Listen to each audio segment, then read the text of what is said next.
Cimarron. When along came a stranger and he stopped to argue some.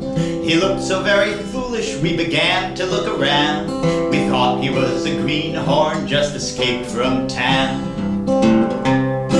Was such an educated fella, yeah, his thoughts just came in herds, and he startled all the cowboys with his big jaw-breaking words. The fella kept on talking till he made the boys all sick, and we began to study up on how to play a trick.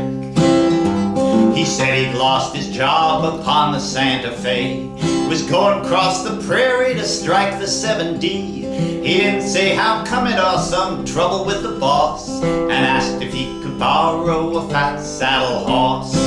Now that tickled all the boys to death. We laughed right up our sleeves, said sure, we'll lend you a fine horse, slick and fat as you please. Then Shorty grabbed a lariat and he roped the zebra dun, and he gave him to the stranger and waited for the fun. Now Dunny was an outlaw, he had grown so very wild. Well, he could paw the moon down or he could jump a mile. Old Dunny stood right still as if he didn't know, until he was saddled and ready for to go. Then when the stranger hit the saddle, well, old Dunny quit the earth. He traveled right straight upward for all that he was worth.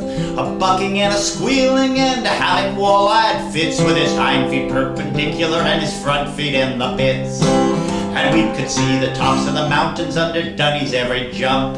The stranger, he was growed there just like a camel's hump. The stranger sat upon him and he curled his black mustache, just like a summer boarder who is waiting for his hash.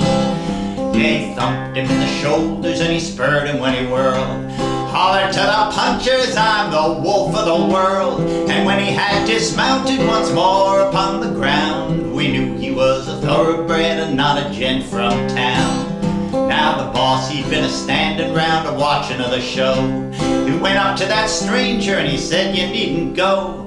If you can use a lariat like you rode the zebra dun, you're the man that I've been looking for since the year of one. So there's one thing and a sure thing I learned since I've been born. It's that every educated fella ain't a plumb greenhorn.